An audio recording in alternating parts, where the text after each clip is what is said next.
우리 한번 따라주시면 감사하겠습니다. 이르시되 때가 찼고 하나님의 나라가 가까이 왔으니 회개하고 복음을 믿으라 하시더라. 다시 한번 따라주시면 감사하겠습니다. 때가 찼고 하나님의 나라가 가까이 왔으니 회개하고 복음을 믿으라. 마지막으로 한 번만 따라주시면 감사하겠습니다. 때가 찼고 하나님의 나라가 가까이 왔으니 회개하고 복음을 믿으라 하시더라. 아멘. 다 같이 기도하겠습니다. 주님 감사합니다. 주님 나라 이 땅에 신실하게 오늘도 임하시고 계심을 감사드립니다. 고아와 같이 우리를 버려두지 않으신다고 말씀하신 주님께서 그 나라 꿈꾸게 하시며 다시 한번 그 나라를 향한 새로운 갈망함을 우리 안에 불어넣어 주시기로 작정하신 하나님의 은혜를 찬양합니다.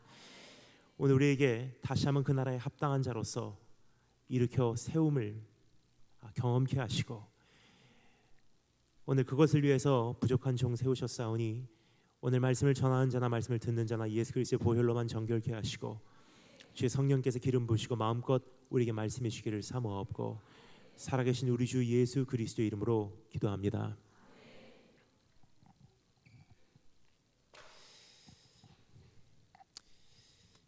여러분, 이 세상에 종교와 복음이 제시하고 있는 천국의 현실은 전혀 다르다는 사실을 먼저 기억하기를 원합니다. 세상에는 크게 나누어서 두 가지 종교가 있습니다. 서방 종교와 동방 종교입니다. 서양 종교와 동양 종교입니다.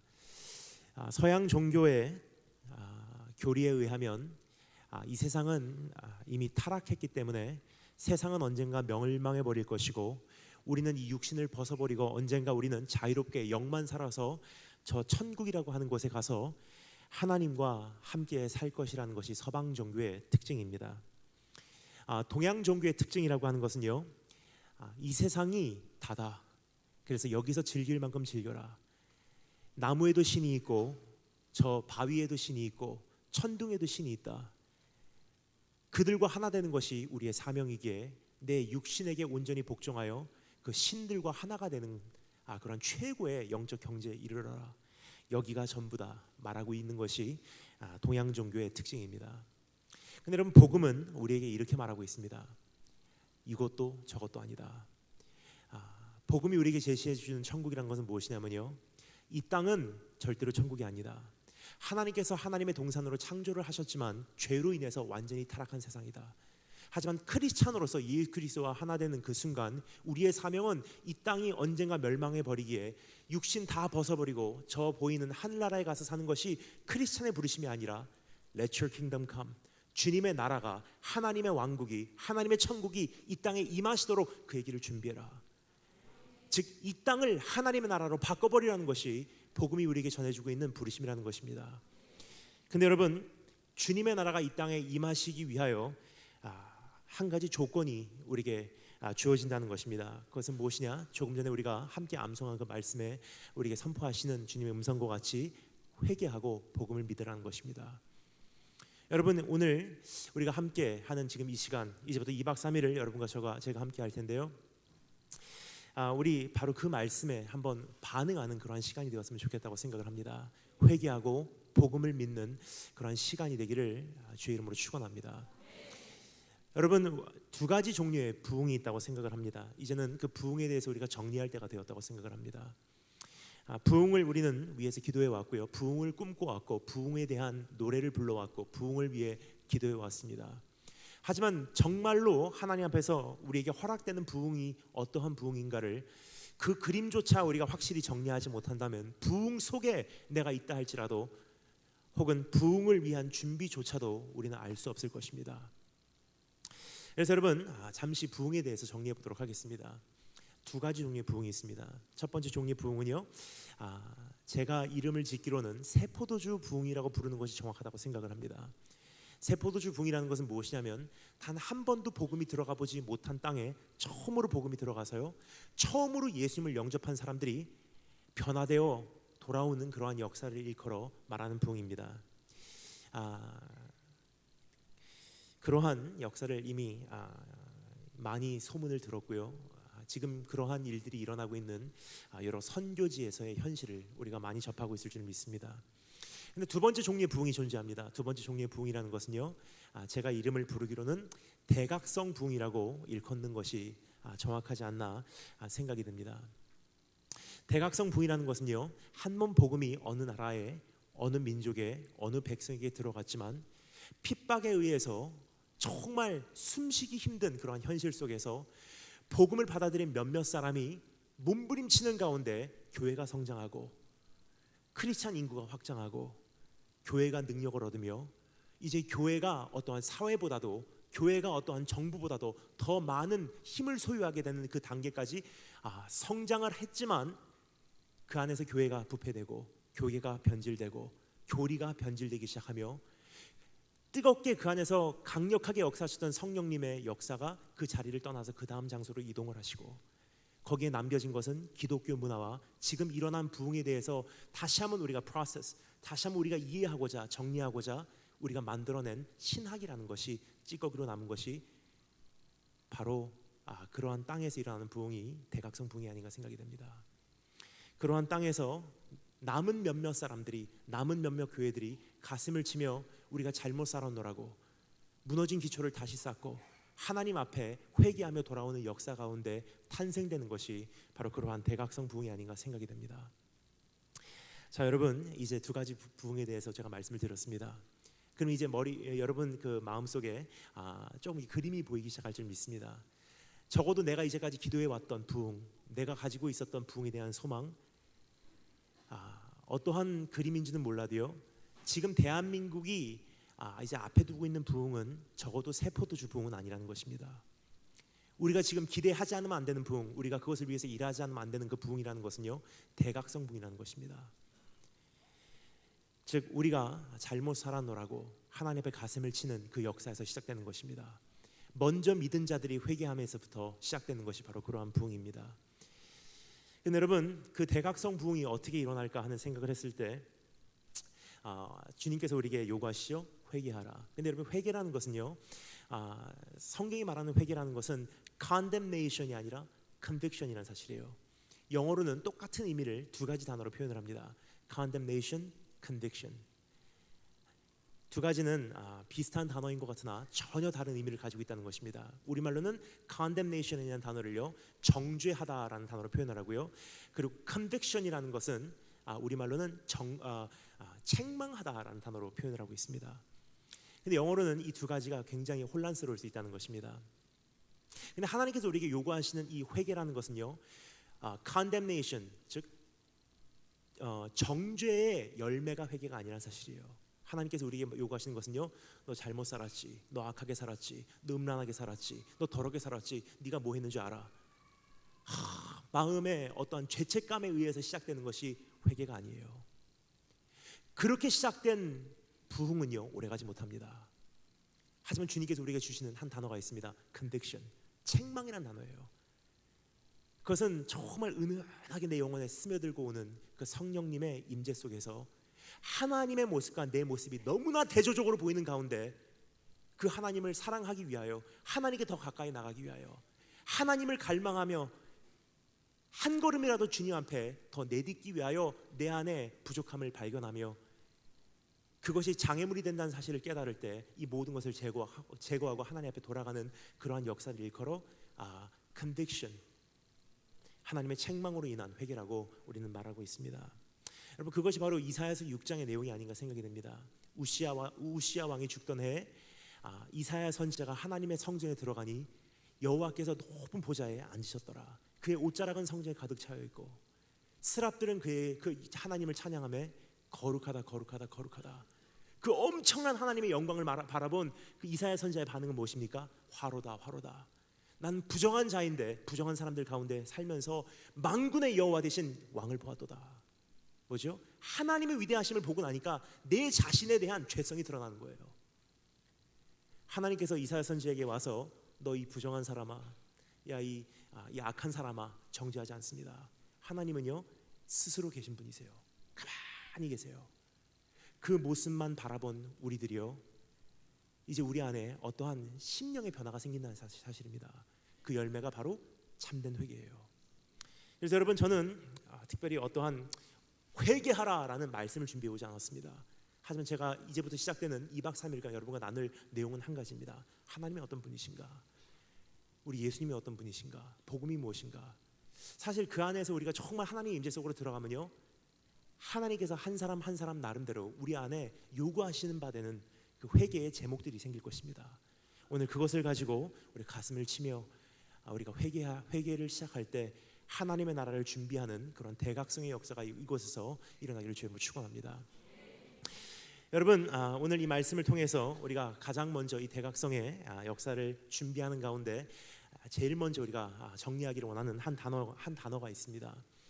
여러분, 대각성이라는 것은 어떻게 일어나냐? 여러 가지 방법이 있겠지만 참된 회개를 하기 위해서는요, 내가 어디서부터 떨어졌는지를 이제는 똑똑히 알아야 돼요. 그래서 하나님께서 에베소 교회에게 요한계시록 2장에서 이렇게 말씀하시죠. 너희가 나를 위해서 열심히 한 거 안다. 나를 위해서 충성한 거 안다. 지금까지 열심히 사역한 거 안다. 정말 진리를 위해서 싸운 것도 안다. 하지만 내가 너에게 한 가지 책망할 것이 있다. 뭐라 그랬죠? 너의 처음 사랑을 네가 버려놓으라. 그러면서 주님께서 뭐라고 말씀하십니까? 네가 어디서부터 떨어졌는지를 기억하고 다시 회개하고 처음 행위를 가지라 그러세요. 그렇습니다. 여러분, 대각성이라는 것은 어디서부터 시작되냐면요, 우리가 어디서부터 떨어졌는지를 다시 한번 생각해보고 하나님의 뜻이 정말 무엇이었는지, 그리고 내 모습은 지금 어떠한 모습인지, 하나님의 생각은 어떠한 생각이신지, 그리고 오늘 내가 가지고 있는 변질된 생각은 어떠한 생각인지, 그것을 비교하면서부터 시작되는 것입니다. 그래서 재정리가 필요해요. 이제까지 있었던 모든 뿌리를 뽑아버리고요, 새로운 것을 심는 것입니다. 이제까지 내가 가지고 있었던 모든 기초를 다 무너뜨려버리고 하나님 앞에서 새로운 정리를 쌓아나가는 것입니다. 그래서 여러분, 주님께서 그것을 이렇게 말씀하시죠. 하나님의 나라가 가까이 왔으니 회개하고 복음을 받으라, 믿으라 말씀하시는 그 예수님께서요, 그 사역을 어떻게 이루셨냐? 이렇게 말씀하시죠. 너희는 이렇게 들었거니와 난 너에게 이렇게 말하노니. 너희는 이렇게 들었지만 난 너에게 이렇게 말하노니. 주님께서 굉장히 자주 사용하시던 그 주님의 그 표현 방법이셨습니다. 뭐죠? 뿌리를 뽑고 다시 심는 거예요. 너희는 이렇게 들었거니와 난 너에게 이렇게 말하노니. 이제까지의 것을 모든 것을 무너뜨리시고 다시 한번 하나님의 방법으로 새로운 것을 쌓아나가는 것입니다. 뭐죠? 대각성이에요. 그래서 어떠한 것을 우리가 가장 먼저 새롭게 뽑고 심어야 될까를 고민하게 되었습니다. 그 가운데 제 안에 한 단어가 생각이 났습니다. 그래서 무엇이냐면요, 승리란 무엇인가라는 단어예요. 그래서 여러분, 오늘 이 시간 여러분과 제가 다시 한번 하나님 앞에서 승리란 무엇인가라는 단어를 정리해보고 그 가운데 하나님께서 나에게 새로운 생각들을 심어줄 것이요, 새로운 것을 정리하실 것이요, 재건하실 때 나에게 회개하시는 부분들도 있을 것이고요, 그것을 회개해 나갈 때 나를 통해서 주님의 나라가 임하실 줄 믿습니다. 주님께서 오늘 우리에게 이렇게 초대하십니다. 인생의 참된 승리를 경험하기를 원하거든 이제는 여호와 니시의 하나님을 기억하라. 승리가 무엇인가, 참된 행복이 무엇인가, 참된 성공이 무엇인가, 주님께서 말씀하십니다. 정말로 그것을 경험하기를 원하거든 이제는 여호와 니시의 하나님을 기억하라. 근데 여러분, 여기서 중요한 단어는요, 기억하라라는 단어예요. 근데 제가 이것은 그냥 듣기 좋으라고 사용한 단어가 아닙니다. 기억하라는 단어는 오늘 성경에서 우리에게 요구하고 있는 바 된 단어입니다.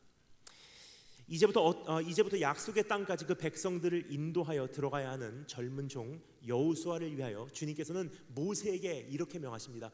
여호수아를 위해서 이러한 준비를 해줘라. 직접 읽어보겠습니다. 여러분, 한번 펼치신 말씀은요, 오늘 말씀 다 마칠 때까지 덮지 마시고 하나님의 말씀 구절구절 우리가 살펴보도록 하겠습니다. 14절 15절 말씀 다 같이 한 목소리로 우리가 읽어보도록 하겠습니다. 14절 15절 말씀 다 같이 한 목소리로 읽겠습니다. 시작.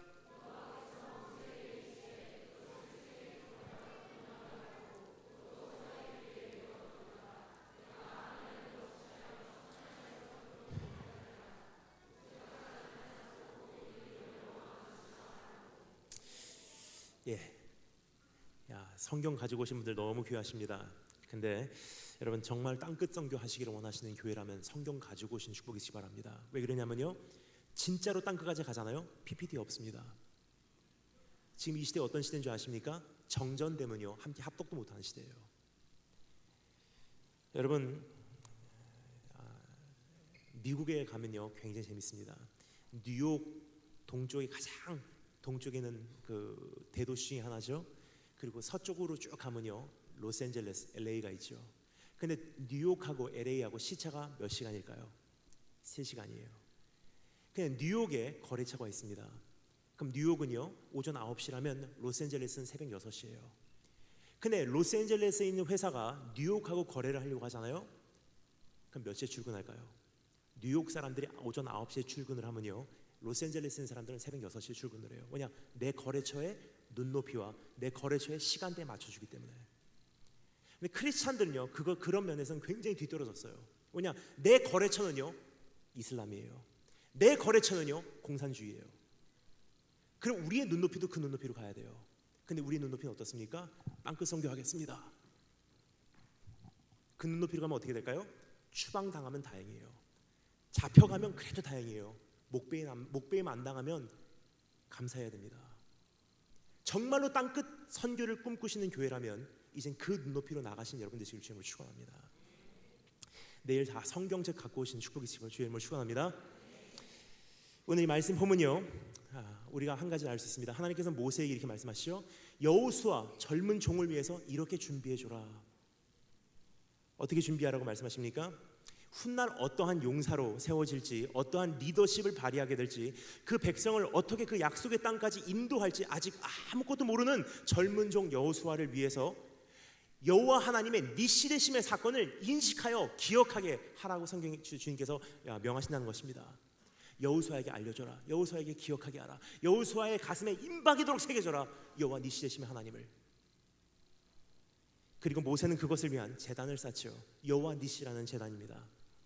그 제단을 쌓는 이유는 두 가지 있습니다. 성경에 보면요 제단을 쌓는 두 가지 이유. 첫 번째 이유는 하나님을 예배하기 위한 그 제단의 용도였고요. 두 번째는 하나님께서 행하신 엄청난 일들을 기억하게 하기 위한 기념비 역할로 제단을 쌓았다는 것입니다. 후손들에게 알리기 위하여. 즉 하나님께서 여기서 이렇게 말씀하시는 것입니다. 여호와 니시의 하나님을 여호수아의 가슴과 여호수아의 눈과 여호수아의 귀에 새겨주고 또 새겨줌으로 이제부터 펼쳐지는 치열한 싸움과 전쟁을 위한 준비를 시켜주어라.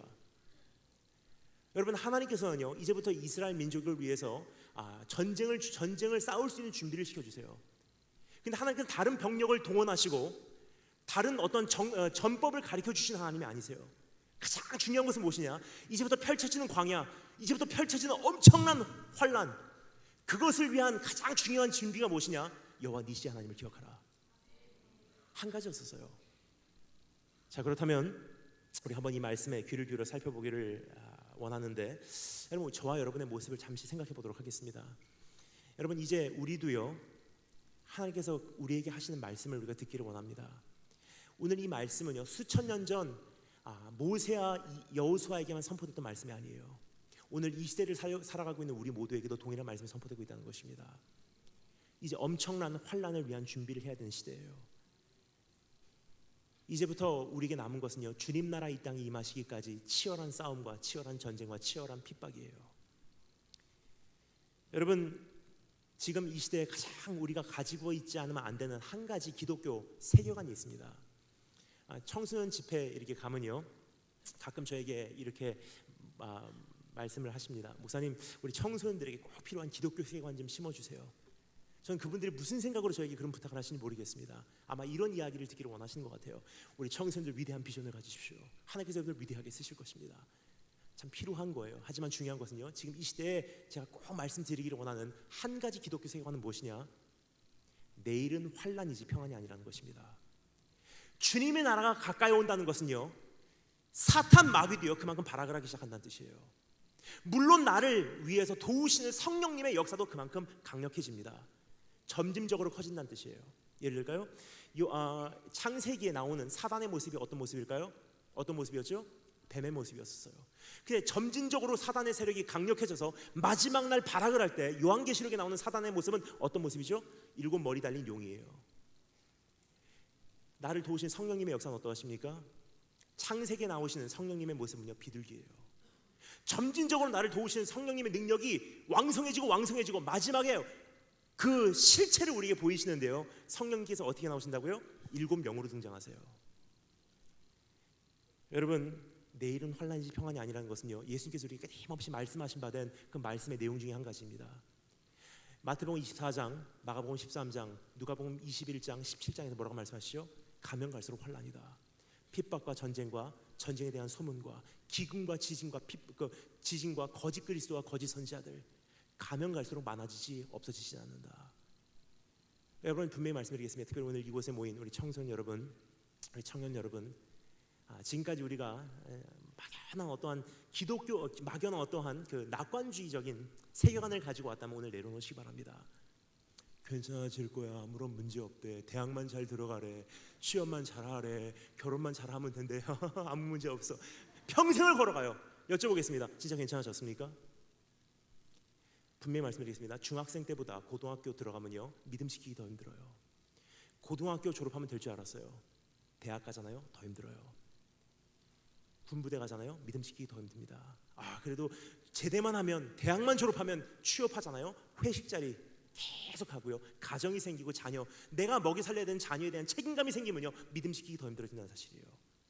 즉, 오늘 내가 믿음을 지키지 못한다는 것은요, 오늘 내가 온전한 눈높이로 가지 못한다는 것은요, 내일은 턱도 없다는 뜻입니다.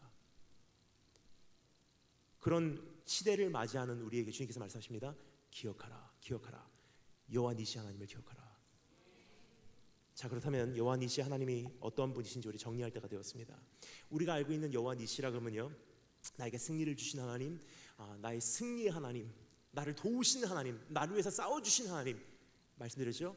이 뿌리를 뽑아버리시고 하나님께서 진짜 여호와 니시라고 말씀하셨을 때 그 여호와 니시라는 것이 무슨 뜻인지 이제 하나님의 음성에 귀를 기울이고요, 새로운 틀을 우리가 쌓을 때가 되었어요. 그렇게 오늘 새로운 작업을 저와 여러분이 하시는 그런 시간이 되기를 주님으로 축원합니다. 그럼 여호와 니시 하나님께서 어떠한 분이신지, 여호와 니시라는 단어가 무엇인지 여러분과 제가 여호와 니시라는 단어 안에 담겨져 있는 4가지 필수 요소를 한번 정리해 보도록 하겠습니다. 첫 번째, 연합의 이유. 두 번째, 전쟁의 동기. 세 번째, 승리의 기준. 네 번째, 승리의 능력. 이 4가지가 여호와 니시라는 뜻이에요. 한번 생각해 보도록 하겠습니다. 첫 번째, 따라서 감사하겠습니다. 연합의 이유. 여러분, 어떠한 강사, 어떠한 설교자의 그냥 이야기가 아니라 하나님 말씀이 직접 그렇게 말씀하시고 계시다는 것을요, 우리가 확인하고자, 내 가슴판에 되새기고자 우리 한번 직접 읽어보도록 하겠습니다. 8절 말씀 다 같이 한 목소리로 연합의 이유에 대해서 읽어보도록 하겠습니다. 다 같이 한 목소리로 8절 읽겠습니다. 시작. 아멘. 여기서 참 중요한 한 단어가 사용되고 있습니다. 그 단어는 그때라는 단어예요. 영어로는 이렇게 번역되어 있습니다. then. 근데 영어로 보나 우리말로 보나 번역이 조금 정확하지 않습니다. 왜냐하면요, 시간의 긴급성을 그만큼 나타내지 않고 있기 때문입니다. 하지만 여러분, 원어로 보잖아요. 원어로 보면요, 영어 단어 immediately라는 단어가 가장 정확한 번역이에요. 무슨 뜻입니까? 즉시란 뜻입니다. 바로 이런 뜻이죠. 지금 여기서 우리에게 이야기해주고자 하는 이 사건 바로 직전에 너무나 중요한 한 사건이 있었다는 것을 우리에게 암시해주고 있는 그런 단어입니다. 자, 그럼 어떤 사건이 있었습니까? 기억하십니까? 지금 우리가 살펴보고자 하는 이 말씀 바로 직전에 어떤 사건이 있었냐면요, 하나님께서 사막 한가운데서, 광야 한가운데서 생수를 터뜨리는 그 장면이죠. 우리 한번 살펴보도록 하겠습니다. 여러분, 애굽에서 기적적으로 탈출하여 홍해를 건넌 후에 이스라엘 민족은 가장 큰 대적을 만나게 됩니다. 그 대적은요, 어떠한 나라, 어떠한 민족이 아니었어요. 그들이 만난 대적은 누구였죠? 자기 자신이라는 대적이었습니다. 배고픔과 갈증 속에서 눈앞에 펼쳐진 광야 생활을 돌파하여야만 하는 자신의 운명을 목격하기 시작했다는 것입니다. 사람들은 그때까지 이렇게 생각하고 있었어요. 애굽에서만 탈출하면 괜찮아질 거야. 저 홍해만 건너면 괜찮아질 거야. 하나님의 강력한 역사로 애굽에서 탈출하고요, 홍해를 건넜어요. 그럼 어떻게 됐죠? 괜찮아졌습니까? 아니에요. 눈앞에 펼쳐진 현실은요, 배고픔과 목마름, 불만과 짜증, 불안감과 불평이었습니다. 그것이 그들의 안에 있는 가장 큰 대적이었습니다. 거기서 일어나기 시작한 현상은 무엇입니까? 원망과 다툼과 분열, 서로 안에 분쟁이 시작됐다는 것입니다. 그것에 대해서 오늘 읽은 이 본문 말씀 바로 직전에 있는 말씀이 너무나 정확하게 기록하고 있습니다. 제가 읽어드리겠습니다. 2절 3절 말씀 제가 읽어드리겠습니다. 잘 들으시면 감사하겠습니다. 백성이 모세와 다투어 이르되 우리에게 물을 주어 마시게 하라. 모세가 그들에게 이르되 너희가 어찌하여 나와 다투느냐? 너희가 어찌하여 여호와를 시험하느냐? 거기서 백성이 목이 말라 물을 찾으매 그들이 모세에게 대하여 원망하여 이르되 당신이 어찌하여 우리를 애굽에서 인도하여 내어서 우리와 우리 자녀와 우리 가축이 목말라 죽게 하느냐? 뭐죠? 다투고 분쟁하고 원망하고 충돌하고 여호와 하나님을 시험하는 거예요. 그래서 여러분, 이것은요 그들의 모습뿐만이 아니라 우리 모습도 동일하다는 사실입니다. 우리도 한때 그런 소망이 있었어요. 이 전쟁만 잘 끝나면 괜찮아질 거야. 이 보릿고개만 잘 넘어가면 괜찮아질 거야. IMF만 잘 통과하면 괜찮아질 거야. 대한민국이 선진국의 대열에 서면 괜찮아질 거야. 대한민국의 기업들이 세계적으로 알아주는 그런 나라가 되면 괜찮아질 거야. 취업만 하면 괜찮아질 거야. 대학만 가면 괜찮아질 거야. 결혼만 하면 괜찮아질 거야. 이 스펙만 쌓으면 괜찮아질 거야. 저 자격증만 따면 괜찮아질 거야. 다 왔어요. 근데 한 가지 여쭤보겠습니다. 괜찮아졌습니까? 아니에요. 우리 안에 있는 공허함은요 아직도 해결되지 않았습니다. 사회의 문제는 더 심각해졌고요, 지금 우리 가정 안에 있는 문제는 더 심각해졌고, 지금 우리 안에 있는 범죄율은 더 올라가고 있다는 사실이에요. 예를 들까요? 20년 30년 전만 해도요 처녀 딸들이 밖에 나갔다가 돌아오는 거 걱정했었어요. 잘 돌아와라, 빨리 돌아와라. 근데 지금은요 유치원 아이들이 놀이터에서 노는 거 하고 걱정하는 시대예요. 더 나아졌습니까? 아니에요. 막상 여기까지 와 보니까 우리가 원했던 세상이 아니에요. 거기서 나오는 것은 무엇입니까? 원망과 불평과 짜증과 서로와의 분쟁이에요. 여러분, 최근에 참 안타까운 글을 읽었습니다. 제가 두바이로 가는 비행기 속에서 그 글을 읽었는데요, 외국인 기자가 쓴 글이에요. 제가 그 글을 읽는데 굉장히 마음이 아팠고 부끄러웠습니다. 화가 나더라고요. 그래서 사실 이것을 부정할 수 없는 현실이기 때문에 화가 나는 것을 제가 참으면서 끝까지 읽었어요. 이런 글입니다. 아브라함 링컨이라는 역사적으로 그래도 우리가 다 인정하는 최고의 리더가 살아서 돌아온다 한들, 김구 선생님이 살아서 돌아온다 한들, 대한민국은 우리가 세운 리더를 반드시 또 끌어내리게 돼 있대요. 누구도 우리나라를 끝까지 인도할 수 없다는 사실이에요. 세워놓고 끌어내리고, 세워놓고 끌어내리고, 세워놓고 끌어내리고. 대한민국 역사의 반복이 그거 아닙니까? 굉장히 마음이 상하는 그러한 이야기이지만 누구도 부정할 수 없는 현실입니다. 왜 그렇습니까? 막상 여기까지 먹고 살만 하니까 내 안의 문제 해결되지 않은 거예요. 우리가 너무나 잘 알듯이 하나님께서는 결국 기적을 베푸셔서 이스라엘 민족을 위해서 어떻게 하시죠? 생수 문제 해결해 주시고요, 식량 문제 해결해 주세요. 하지만 그들에게는 더 심각한 문제가 하나 남아 있었습니다. 뭐죠? 그들의 내적 상태였었어요. 서로를 향한 불만과 불평, 짜증과 분노, 그리고 내 안에 해결되지 않은 내적 상태였습니다. 그때 즉시 하나님께서 아말렉을 들어서 이스라엘을 치시니라. 자, 여기서 질문하겠습니다. 왜 치셨을까요? 그것은요 여호와 니시라는 단어 안에 그 답이 담겨져 있습니다. 여호와 니시 하면 우리가 보통 생각할 때 어떤 생각을 하십니까? 주님은 나의 승리 되십니다. 나에게 승리 주신 하나님, 나를 도우신 하나님, 나를 위해서 싸우신 하나님, 하나님 찬양합니다. 여호와 니시, 여호와 니시. 그렇죠? 근데 여러분, 여호와 니시라는 단어를요 원어적으로 직번역합니다. 영어 성경은 이렇게 번역합니다. The Lord is my banner. 여호와 하나님은 나의 깃발 되십니다라는 뜻이에요. 여러분, 깃발이라는 것은요 고대 시대 전쟁터에서 한 가지 역할을 분명히 했다는 것입니다. 그것은 무엇입니까?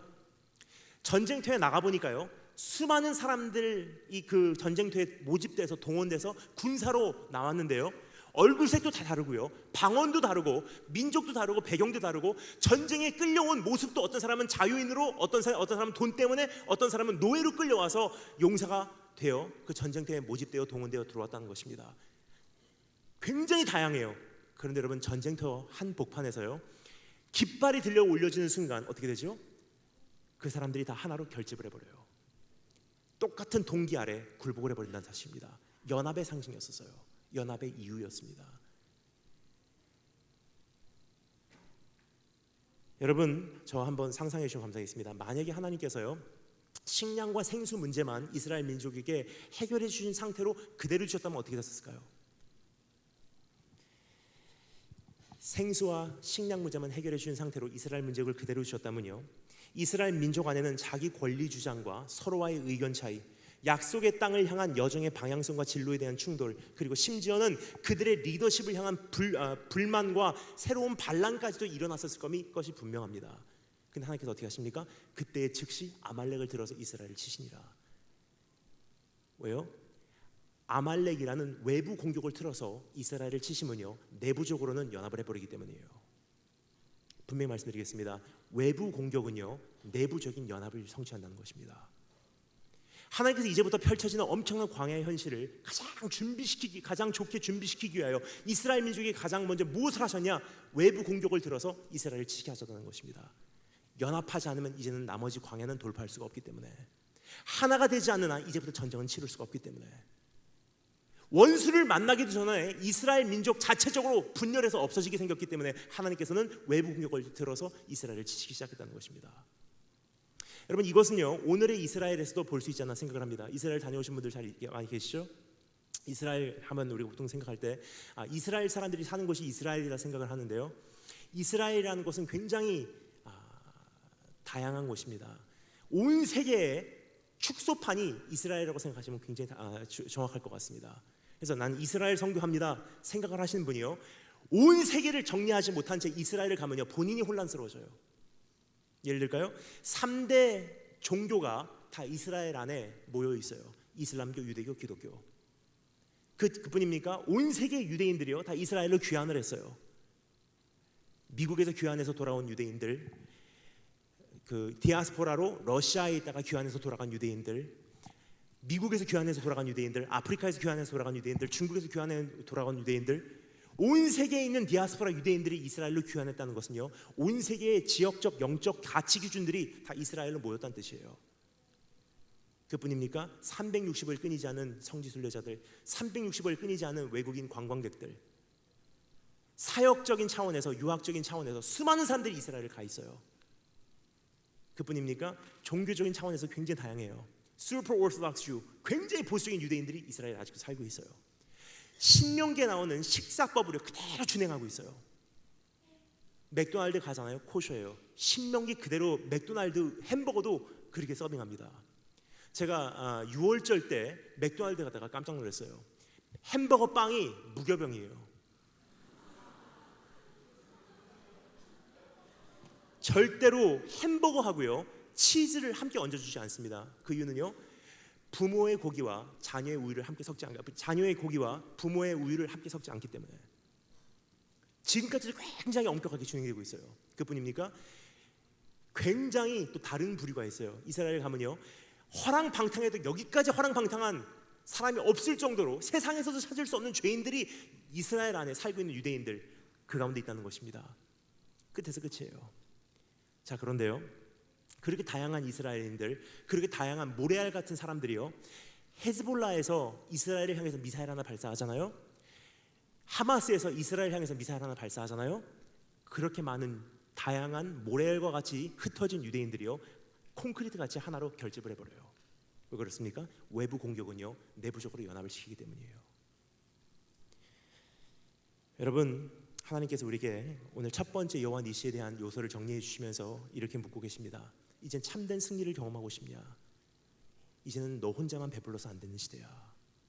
진짜 성공을 경험하고 싶냐? 이젠 연합해라. 이제 참된 행복을 경험하고 싶냐? 그러면 이제는 하나로 결집되어라 말씀하시고 계신 주님의 음성입니다. 여러분, 거기 앉아줄래? 네. 똑바로 앉아. 땡큐. 앞에 봐. 앞에 똑바로 앉아. 팔 내려. 감사합니다. 여러분, 저는요, 이번에 그 세월호 사건을 보면서 참 마음이 아팠던 부분이 있습니다. 그것은 무엇이냐면, 약 3개월 전에 그 세월호 사건이 일어났을 때 제가 수지에 있는 어느 교회에서 3일간 부흥회를 하고 있었어요. 둘째 날 저녁에 담임 목사님하고 저하고 식사를 나누면서 목사님께 저에게 물으십니다. 이번 세월호 사건에 대해서 어떻게 생각하십니까? 가만히 생각하다가 제가 목사님께 이렇게 대답을 했던 기억이 납니다. 목사님, 설교자의 자리라는 것이 굉장히 어려운 것 같아요. 설교자의 자리라는 것은요, 지금 핫 이슈로 사람들 안에 혼란과 불안감과 아픔과 상처로 남아있는 그 엄청난 사건을 아예 무시해버리고 이야기를 안 해도 문제고요, 그것을 잘못 이해를 하고 잘못 해석을 해서 하나님의 이름으로 잘못 강단해서 선포를 해도 문제예요. 말 안 해도 문제, 말해도 문제예요. 그래서 목사님께 말씀드렸습니다. 이게 참 어려운 것 같아요. 그러니까 목사님 지금은 잠시 침묵하시고 가만히 계시다가 좀 시간이 흐른 다음에 하나님께서 조금씩이나마 우리에게 정리해 주시는 대로 하나님의 마음을 지혜롭게 조금씩 타이밍에 맞춰서 대한민국에 열어가는 것이 하나님의 뜻이 아닌가 생각이 됩니다. 하지만 지금은 침묵하십시오. 그때부터 많은 시간이 흘렀습니다. 여러분, 저는 근데 그 가운데 한 가지 이렇게 마음에 정리되는 부분이 있어서 여러분과 나누기를 원합니다. 특별히 이번 여름 기간에 참 좋은 기회라고 생각을 합니다. 여러분, 세월호 사건이요, 고난 주간에 일어났었던 것은 저는 우연이 아니라고 생각합니다. 새 한 마리도 땅에 떨어져 죽는 것은요, 하나님의 허락하심이 없이는 떨어져 죽지 않는데요. 세월호 사건이 고난 주간에 일어났다는 것은요, 저는 우연이 아니라고 생각해요. 그 이유는 고난 주간이 우리에게 던져주는 메시지의 내용하고요, 세월호 사건이 우리에게 던져주는 메시지 내용이 동일하기 때문이에요.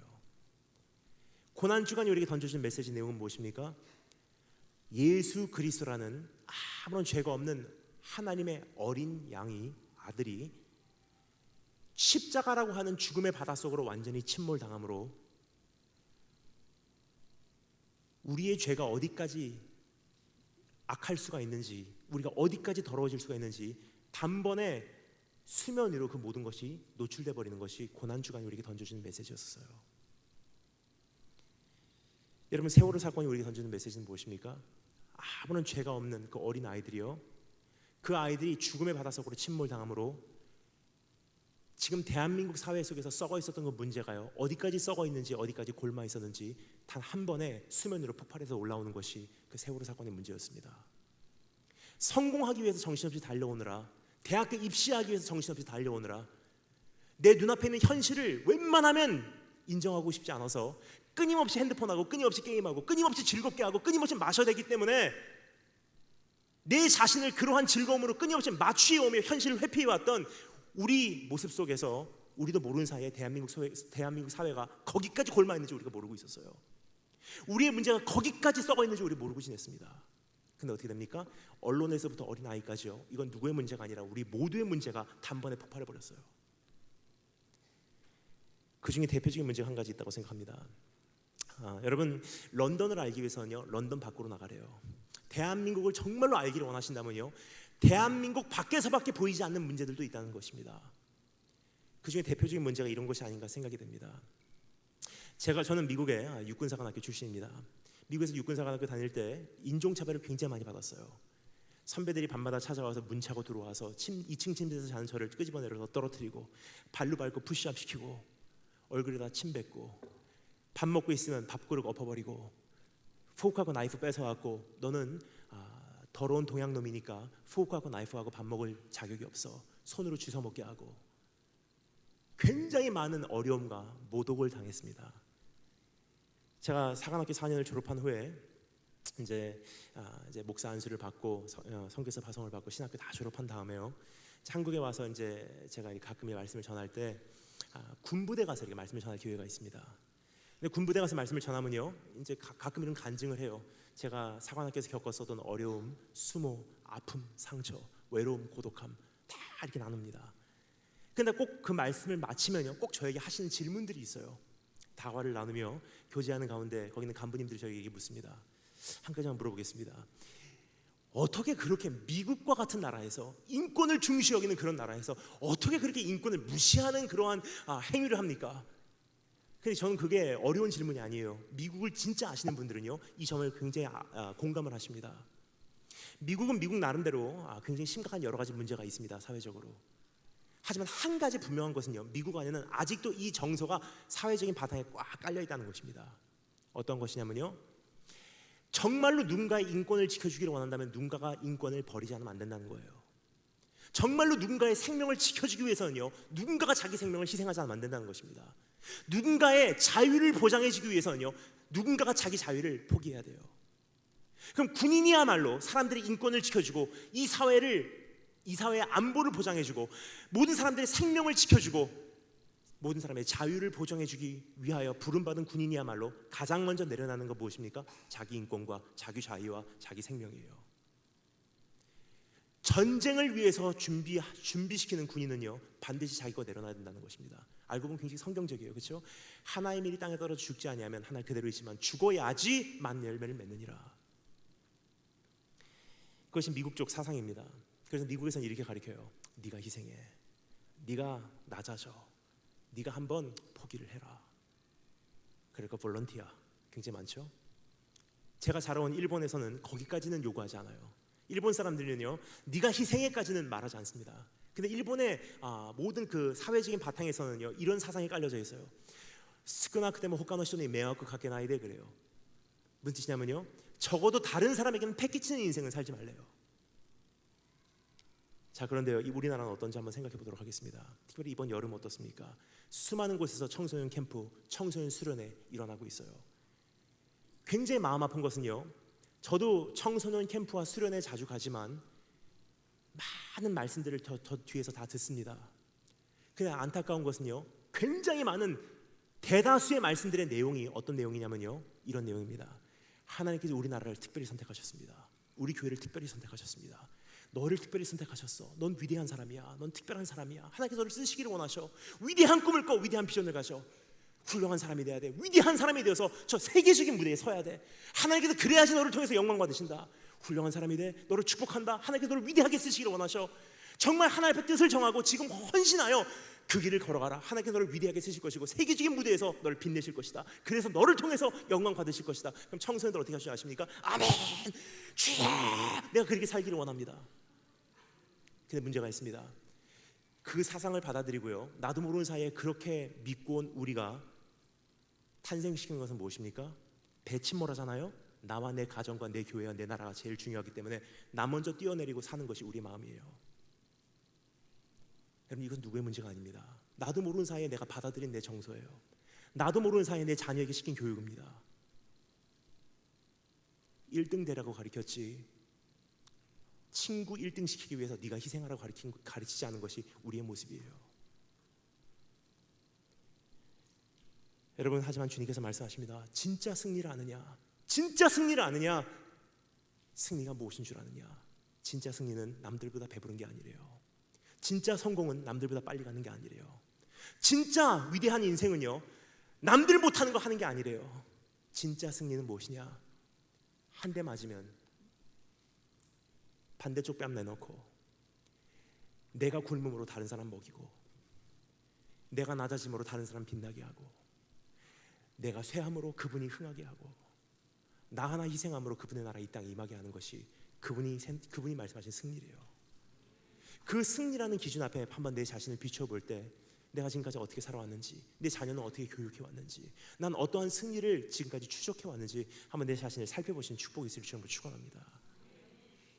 두 번째 따라서 감사하겠습니다. 첫 번째는 연합의 이유, 두 번째 따라서 감사하겠습니다. 전쟁의 동기. 9절 10절 말씀 다 같이 한 목소리 읽겠습니다. 9절 10절 말씀을 통해서 전쟁의 동기에 대해서 우리에게 말씀하신 주님의 음성 직접 읽어보도록 하겠습니다. 9절 10절 한 목소리 읽겠습니다. 시작.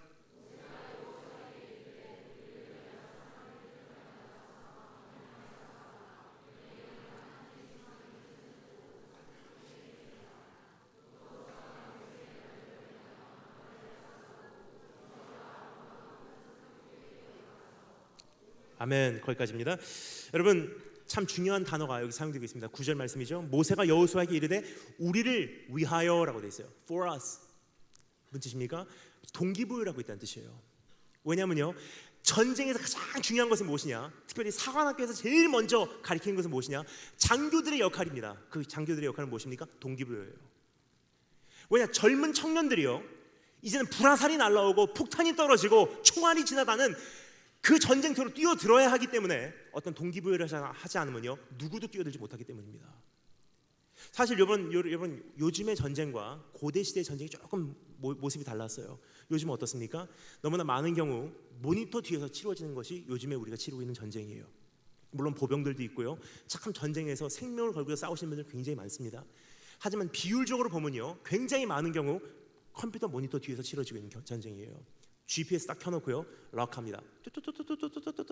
락, press enter.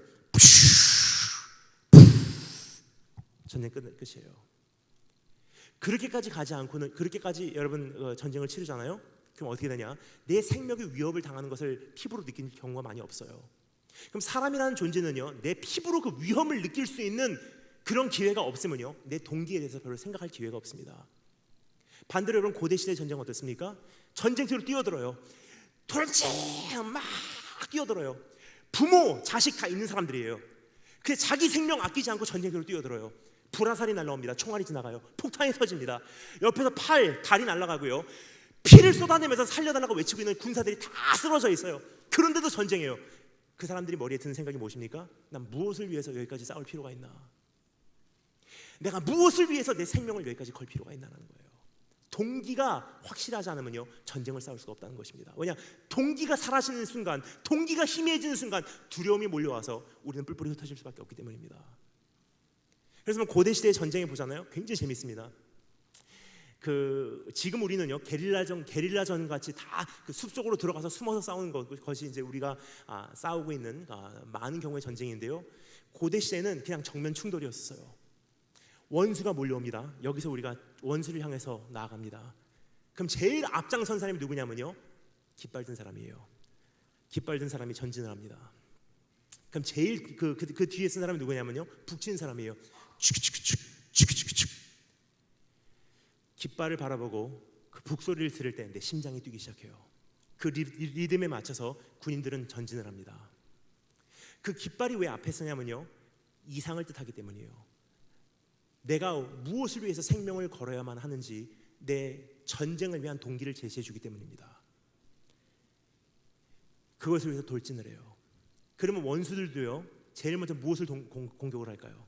깃발 든 사람이에요. 왜냐? 깃발이라는 이상이 무너져 내리면요, 동기가 무너져 내리면요, 어떻게 되죠? 전쟁터 한복판에서 두려움이 몰려오기 시작해요. 그러면 돌진해도 다 도망가기에 바쁩니다. 그럼 심리전이에요. 제일 먼저 누구를 공격하냐? 깃발 든 사람 공격하는 거예요. 깃발 든 사람이 총 맞고 쓰러집니다. 그럼 우리가 생각하기엔 어떻게 하죠? 깃발 쓰러진 거, 여러분 깃발은요, 굉장히 전쟁터에서는 그렇게 실용적이지 못하다고 생각해요. 깃발로 찌르는 거 없잖아요.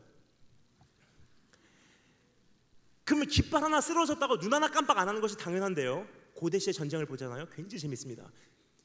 깃발이 쓰러지면 뒤에서 총 메고 있던 사람이 총 버려버리고 갖고 깃발 주워요. 그리고 다시 전진합니다. 그 사람이 총 맞고 쓰러져요. 그럼 뒤에 있는 사람이요, 자기 총 버려버리고 와서 깃발 줍습니다. 언제까지요? 그 깃발이 원수의 영역에 꼽히는 그때까지. 여러분, 깃발이라는 것은요, 동기를 뜻해요. 이 전쟁을 넌 무엇을 위해 싸우고 있니? 오늘 이 말씀이 여러분에게 던지고 있는 질문이 있습니다. 여호와 니시의 하나님을 네가 정말로 알기를 원하냐? 그럼 한 가지 먼저 점검해라. 네 인생의 깃발에는 지금 뭐라고 써있니? 여호와 하나님 혹은 내 인생. 무엇을 위해서 내 인생을 지금 살아가고 있냐는 거예요. 아무리 위대한 전쟁도요, 동기가 잘못되면 참된 승리가 아니란 사실입니다. 아무리 실패를 해도요, 그것이 위대한 동기를 위해서라면 내가 비록 전사한다 할지언정 그것은 승리한 삶이래요. 여기까지 말씀드리면 어떤 분들이 이렇게 생각하십니다. 물론 난 주님을 위해서 하고 있습니다. 근데 여러분, 이 사람의 동기라는 것은요, 굉장히 가려내기 힘들어요. 이것이 얼마나 가려내기 힘드냐면요, 성경에서는 마음이라는 단어가 굉장히 많이 쓰여지고 있습니다. 마음. 근데 우리 생각에는 그 마음이라는 단어는요, 감성 혹은 감정을 뜻한다고 생각해요. 마음을 다하여. 그러면 하나님 내 감정을 다하여. 그 성경에서 말하는 이 마음이라는 단어는요, 히브리어 레v 혹은 레바라는 단어인데요, 우리말로 직번역을 합니다. 우리말에는 그것을 표현할 만한 단어가 없습니다. 성경에서 말하는 이 마음을 다하여 여호와 하나님을 사랑하라 했을 때 그 마음이라는 단어를 우리말로 캡처하는 단어는 하나도 없어요. 그렇지만 한 단어가 굉장히 비슷한 단어가 하나 있어요. 우리말로. 따라서 감사했습니다. 동기란 단어예요. 그 성경이 뭐라고 말하죠? 너는 무엇보다 무엇을 지키라고요? 네 마음을 지키래요. 왜냐? 이것은 너의 삶의 원천임이라. 모든 일들이 이 동기로 인해서 나오기 때문에. 이 동기가 얼마나 근데 이것이 깨끗한 동기인지 아닌지 분별하기 힘드냐면요, 다윗 왕이 뭐라고 기도했는지 여러분 기억하십니까? 여호와여 나를 살피사 내 마음을 하소서. 나도 왜 찬양하는지 모르겠습니다. 사실 내가 왜 예배하는지 모르겠습니다. 내가 왜 지금 찬양하는지 모르겠습니다. 내가 왜 지금 말씀 전하는지 모르겠습니다. 그럼 제가 신학교 졸업할 때 어떤 교수님께 저에게 하셨던 말씀이 기억이 납니다. 졸업하는 그 젊은 신학생들에게 이렇게 말씀하시더라고요. 이제 새롭게 탄생하는 우리 설교자들이요, 자기 자신을 구원하기 위해서 설교하지 말아라. 자기 자신을 구원하기 위해서 복음을 전하지 말아라. 전 그 당시에 이런 생각을 했습니다. 어떤 바보 같은 사람이 자기 자신도 구원받지 않았는데 무슨 복음을 전파할까? 근데 시간이 지나면 지날수록 저는 깜짝 놀래요. 명언이었어요, 명언. 왜냐면요, 오늘도 수없이 많은 사람들이요, 자기 자신을 구원하기 위해서 강단에서 복음을 멀찍이 있기 때문이에요. 설교하잖아요, 앞에 있는 사람이 울고 있어요. 아멘, 아멘. 그럼 어떤 느낌이 드는 줄 아세요? 그래도 내 인생 그래도 성공했어. 설교하잖아요, 앞에 있는 사람이 은혜 받았습니다 목사님. 그럼 어떻게 되는 줄 아세요? 그래도 내 인생은 그래도 성공한 인생이야. 내 인생은 의미가 있어. 뭐죠? 내 인생의 공허함에서 설교함을 통해서 내 자신을 구원하고 있어요. 내 인생의 무의미함에서 설교하고 사람들이 은혜 받는 모습을 통해서 내 자신을 채워내고 있다는 사실이에요. 설교는 도구일 뿐이지 내 인생에 휘날리고 있는 깃발은 나지 하나님이 아니에요. 수많은 찬양 사역자들은 어떻습니까? 주님을 찬양합니다, 찬양해요. 근데 문제가 있습니다. 은혜 받는 모습을 보잖아요. 그래도 내 인생은 성공했어. 하나님을 찬양하지만 결국 자기 자신을 위한 찬양이에요. 다른 예를 들겠습니다. 한번 내 자신 점검해 보신 시간이 되었으면 좋겠습니다. 가끔 저는요, 선교 동원대회에 자주 불려갑니다. 선교 동원대회 가잖아요. 저는 때로는 죄송할 때가 있어요. 왜냐면요, 제가 외치고자 하는 메시지하고 선교 동원대회에서 저를 부르셨을 때 생각하셨던 그 의도하고 조금 다르기 때문이에요. 선교 동원 대회에서 저를 부르시는 이유는요, 많은 경우 선교 동원을 해달라고 저를 부르십니다. 청년들 모이잖아요. 그러면 청년들에게 선교에 대한 비전을 심어줘서 다 선교지로 내보내 주십시오. 근데 여러분, 저는 선교사로 청년들 부르는 것은요, 굉장히 간단하다고 생각해요. 왜냐? 아무런 일이 필요 없기 때문입니다. 저도 청년이죠. 저 청년인가 작년인가요? 청년이죠? 청년입니다. 청년이기 때문에 저는 압니다. 우리 공감대가 공감하는 바가 있죠. 청년은요, 근본적으로 마음에 불이 있어요. 불.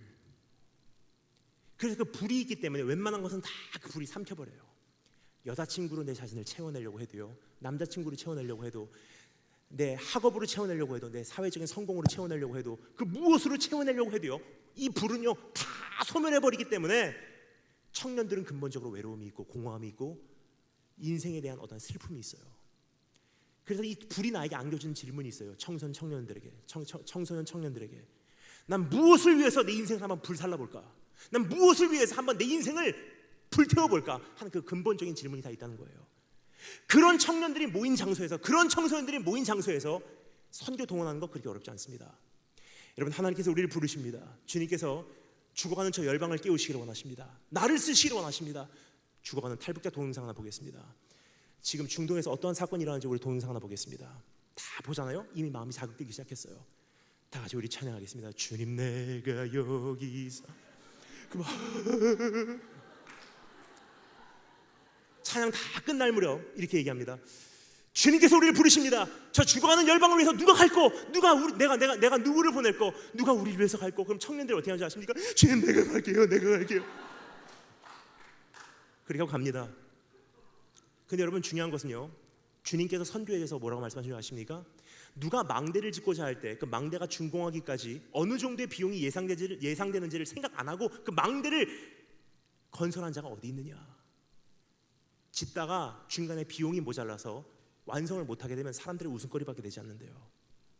내가 가지고 있는 1만 명을 가지고 저기서 쳐들어오는 2만 명을 칠 수 있는지를 계산 안 하고 나간 사람이 어디 있네요. 2만 명을 칠 자신이 없으면 차라리 그 사람이 멀리 있을 때 화친을 청하래요. 우리 주님께서 하신 말씀이세요. 뭔지 아십니까? 열정만 가지고 나가지 말라는 뜻이에요. 어떤 감정이 자극돼서 나가는 거 하지 말라는 거예요. 왜냐면요, 제가 그렇게 했어요. 제가 미국에서 9년 전에 파송받을 때요, 전 미국을 다 정리하기로 작정을 했습니다. 다 정리하고요, 제가 중국 선교를 꿈꿨어요. 한 중국 선교사로 들어가겠습니다. 들어가기 전에 굉장히 많이 생각한 게 있습니다. 중국 가정교회하고 같이 찬양해야지. 중국 가정교회하고 같이 핍박받아야지. 중국 가정교회하고 같이 투옥돼야지. 뜨겁게 찬양하는 모습을 매일매일 생각했어요. 중국 가정교회 성도들하고 좁은 데 쭈그리고 앉아서 좁은 데서 뜨겁게 찬양하는 거예요. 막 성령의 불이 내려오고 요이종아이 샹나샤 총능창밍 진찬투스 욕하는 거 아닙니다. 막 차는 거예요. 그 갑자기 성령의 불이 임하시고 막 사람들이 방언하고 예언하고 일어나서 막 찬양하고 막 천안문 광장에 나가서 막 전도하다가 끌려가고 투옥되면 거기서 다 전도해버리고 그런 생각했어요. 제가 중국 선교사로 나갈 때 여러분 얼마나 열정이 있었냐면요, 매일매일 자면 제가 꿈꾸는 것이 뭐냐면 순교당하는 꿈꾸는 거예요. 하나님 오늘은 어떻게 순교를 당할까요? 나가기 전에 어디까지 제가 준비를 하고 하냐면요, 중국 공안들에게 잡혀가면 수갑을 채우기 때문에 수갑을 푸는 연습을 하고 나갔습니다.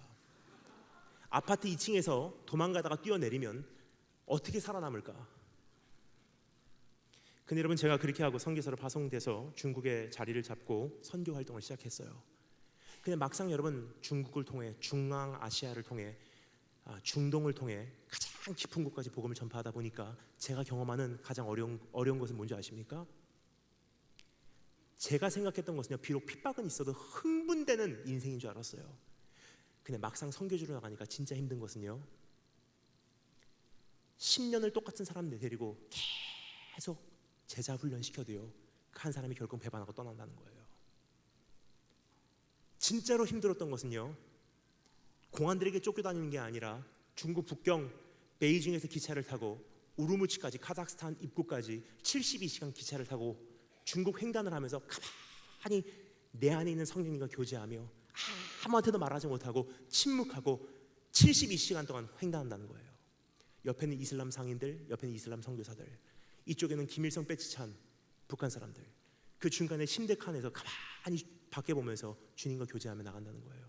진짜 힘든 게 뭔지 아십니까? 진짜로 막상 선교지 땅끝까지 가잖아요. 진짜 힘든 것은요, 누구도 나를 양육해 주지 않는다는 거예요. 선교지 나가면요 성령 충만할 줄 알았어요. 근데 막상 선교지 나가고 깊이 들어가니까요, 누구도 나를 돌봐주지 않습니다. 내 안에 생수 되신 예수 그리스도 내가 끌어 마시면서 혼자서 자생하는 방법을 배우지 않으면 안 됐다는 거예요. 근데 만약에 여러분 선교 동원 집회에서 이 얘기를 하면 어떻게 될까요? 우리 청소년들 땅끝까지 가면 외롭습니다. 땅끝까지 가면 내 영혼이 완전히 메말라 버립니다. 내가 정말 구원 받았나 의심하는 날도 올 것입니다. 10년을 사역해도 구원받지 못하고 내가 아무런 한 사람의 열매를 내 눈으로 확인하지 못할 수가 있습니다. 하지만 주님께서 우리를 부르시고 계십니다. 누가 나를 위해서 갈고 우리가 누구를 보낼고, 여러분 가시겠습니까? 하면은 너나 가라. 뭐죠? 내 인생의 깃발이요 여호와 하나님이 아니라 이 젊음을 무언가로 채우고 싶었던 내 욕망일 뿐입니다. 여러분 주님께서 우리에게 말씀하시는 것은요, 네 인생의 깃발이 무엇이냐, 넌 무엇을 위해서 찬양하고 무엇을 위해서 예배드리고 무엇을 위해서 헌금하고 무엇을 위해서 하나님께 생명을 걸고 주님을 위해서 생명을 버린다고 말하고 있니? 여러분 사람은요 절대로 외면적인 모습으로는 알 수가 없습니다. 왜냐? 내 안에 있는 동기로 인해 어떤 것도 가능하기 때문이에요. 나를 위해서 하든 하나님만을 위해서 하든, 사실 여러분 이 두 가지가요, 이 둘 다 헌금할 수 있고요, 둘 다 선교지로 뛰어나갈 수 있고요, 둘 다 자기 몸을 불살라 주님을 위해서 드릴 수가 있기 때문이에요. 내 자신의 동기가 무엇인지 한번 확인해 보시는 여러분 되시기 바랍니다. 최근에 저는 제 제자 몇 명하고 저하고 중국 베이징, 두바이, 암만, 예루살렘, 이스라엘 다 돌고 다시 암만, 두바이, 베이징, 한국으로 돌아오는 그 여정을 마쳤어요. 몇 개월 전에 다녀왔습니다. 근데 좀 행복한 여정이죠. 막 상상해 주시고 감사하겠습니다. 북경, 두바이, 암만, 이스라엘 전체 돌아오면요, 여러분 어떠시겠습니까? 정말 행복하겠다. 부러우시죠? 정말 행복한 여정이에요. 그런데 한 명, 제 제자 한 명이요, 저와 함께 동행하는 이 형제 한 명이요, 처음부터 끝까지 얼굴이 우울한 거예요. 저는 여러분 다른 건 다 참지만 제 옆에서 우울한 사람의 얼굴은 제가 못 참습니다. 얼굴 좀 환하게 해, 환하게. 제가 도저히 못 참고 돌아오는 그 길목에서 북경에서 그 친구에게 이야기를 했어요. 너 뭐가 그렇게 기분 나쁘냐? 그 친구가 목사님 죄송합니다 하면서 그 친구가 그때 드디어 이야기를 하더라고요. 죄송합니다. 제가 솔직히 말씀드릴게요. 이번에 이제 이 여정을 마치고 제가 한국 돌아가면요, 한국 돌아오면 제 눈앞에 놓여 있는 현실이 만만치가 않아서 그래요. 왜 그러니? 돌아오자마자 신학교 면접을 봐야 된다. 신대원 면접을 봐야 된대요. 그럼 면접 보면 되지. 너무 힘들어요. 뭐가 힘드니? 한 가지 질문이 준비가 안 됐대요. 면접 가면요, 꼭 이 질문을 묻는다고 합니다. 당신은 왜 신학교 오시기 원하십니까? 당신의 비전은 무엇입니까? 제가 궁금해서 물어봤습니다. 다른 사람들은 뭐라고 대답하니? 이렇게 대답한대요. 이 나라를 나에게 맡기십시오. 하나님께서 저를 부르셨습니다. 죽어가는 이 청년들 내가 살리겠습니다. 하나님께서 저에게 위대한 비전을 주셨습니다. 이 나라를 내가 살리겠습니다. 저에게는 불타는 열정이 있습니다. 하나님께서 저에게 주신 은사가 있습니다. 이 죽어가는 영혼들 제가 살려내겠습니다. 저 같아도 입학 허가하겠더라고요. 그래서 제가 너무 궁금해하고 그 친구에게 물어봤어요. 그럼 너는 그 왜 가니? 네 비전은 무엇이니? 그럼 그 친구가 얘기합니다. 전 비전이 없어요. 걱정이 되더라고요. 그래서 제가 물어봤습니다. 그럼 너 왜 헌신했니? 너 왜 신학교 가니? 그 친구가 뭐라고 한 줄 아세요? 제가 충격을 받고요, 너보다 하나님에 죄송하고 감사했어요. 그 친구가 뭐라 그러냐면요, 가만히 있다가 저에겐 특별히 비전이 있는 게 아니라 한 가지 때문에 제가 신학교 갑니다. 나 같은 죄인 구원해주고 너보다 감사해서 뭐를 드릴까 망설이다가 저에게 있는 것이 내 젊음밖에 없어서 내 인생이라도 받아주신다면, 주님 써주신다면 감사하겠습니다 하고 제가 드릴 수 있는 최선의 길이 신학을 하는 거니, 그것 때문에 가는 것이 저는 저를 통해서 뭔가를 이룰 거라고 생각을 안 합니다. 제가 이렇게 얘기했습니다. 지금 나에게 말한 거 그대로 가서 면접에서 얘기해. 그럼에도 불구하고 너를 받아주지 않는 신학교 갈 필요 없어. 여러분, 우리 신앙의 선조들을 어떻게 헌신했는지 기억하십니까? 위대한 프로그램이 나에게 있습니다. 위대한 프로젝트가 있습니다. 세계 선교 내가 이루겠습니다. 주님께서 우리 신앙의 선조들 그걸로 가신 게 아니에요. 수많은 신앙의 선조들의 발걸음을 보잖아요. 어떤 고백인 줄 아세요? 내일 일은 난 몰라요. 하루하루 살아요. 요행함도 불행함도 내 뜻대로 안 돼요. 하지만 나 같은 죄인 불러주신 것이 너무나 감사해서, 나 같은 죄인 구원해 주신 것이 너무나 감사해서 내 생명만이라도 주님께서 써주신다면, 하나님 나라에 정말 보잘것없는 인생이지만 한마디라도 바른 복음 전하다가 내가 주님 나라 가겠습니다. 그것이 그분들의 헌신의 동기였었어요. 여러분, 왜 헌신하셨습니까? 왜 선교하시길 원하십니까? 왜 이 길을 가시기를 원하십니까? 왜 예배드리십니까? 왜 찬양하십니까? 젊음을 불태워보기 위해서 나가지 마십시오.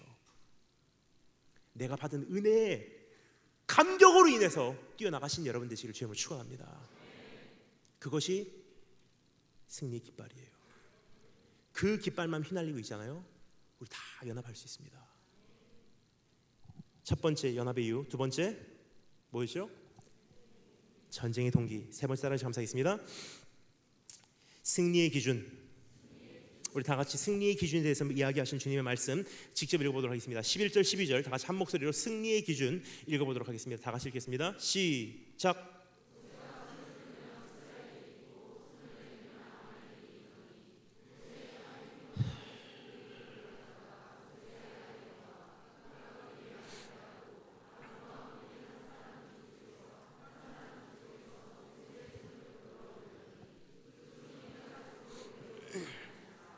아멘.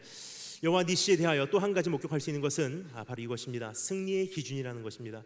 우리가 이해하기로는 우리가 너무나 잘 아는 말씀입니다. 이 말씀을 보면요, 모세가 산꼭대기에 올라가서 손드니까 이스라엘 민족이 이겼고요, 손이 지쳐서 손이 내려지니까 이스라엘 민족이 전쟁에서 졌다고 생각을 해요. 그래서 우리는 보통 이렇게 이해를 하죠. 그러면 우리도 기도하는 손을 내려놓지 않겠습니다. 근데 이 말씀은요, 그렇게 단순한 진리가 아닙니다.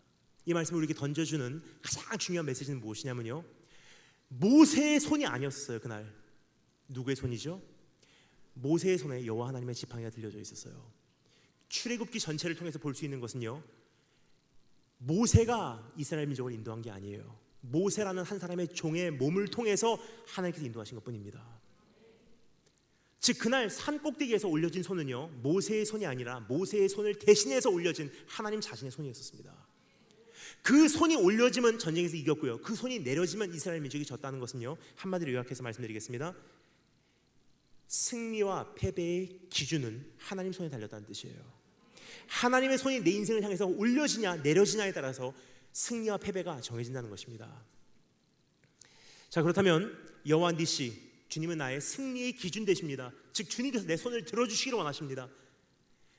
그것을 우리 한번 어떻게 하여야 그것이 가능한지 두 가지 우리 한번 여호와 주님은 나의 승리의 기준 되십니다라는 것이 무엇인지 우리 한번 생각해 보도록 하겠습니다. 첫 번째, 따라서 감사하겠습니다. 하나님 편에서 싸우는 것입니다.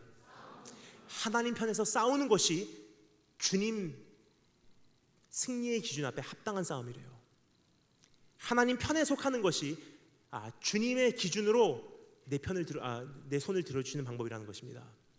여러분, 저는 이 말씀을 읽으면 좀 마음이 아픈 것이요, 아말렉 족속의 입장이 되보면 참 억울해요. 한번 상상해 보시기 바랍니다. 아말렉 족속은요, 이스라엘과 함께 전쟁하러 뛰어나갈 때요, 아말렉 족속도 귀한 집 아들들이었어요. 사실 처자식 다 있는 사람들이에요. 근데 아말렉 족속도요, 전쟁터에 뛰어나갈 때 뭔가 확신이 있었을 거예요. 분명히 이 전쟁은 우리가 이긴다. 근데 아말렉 족속이 한 가지 모르고 있었던 것이 있습니다. 이스라엘하고 하나님하고 어떠한 관계였는지. 어떤 관계였죠? 이미 수백 년 전부터 언약을 세워놓은 언약의 관계였었어요. 하나님께서 뭐라고 말씀하십니까? 아브라함아, 너하고 나하고 세우는 언약은 영원한 언약이야. 너를 복주는 자를 내가 복주겠고 너를 대적하는 자를 내가 대적할 것이고 너희는 모든 열방의 복의 기준이 될 것이야. 그럼 뭐라고 말씀하십니까? 너의 자손들을 모래알과 같이 많게 하겠고 저 하늘의 별과 같이 많게 할 것이다. 반드시 너희를 저 약속의 땅으로 들여보낼 것이다. 누구도 너를 대적하지 못해. 내가 너희를 위해서 싸우겠다. 이것은 너와 나와 세우는 영원한 언약이고 난 너의 하나님이 되고 너희는 나의 백성이 되리라. 이것이 언약이었어요.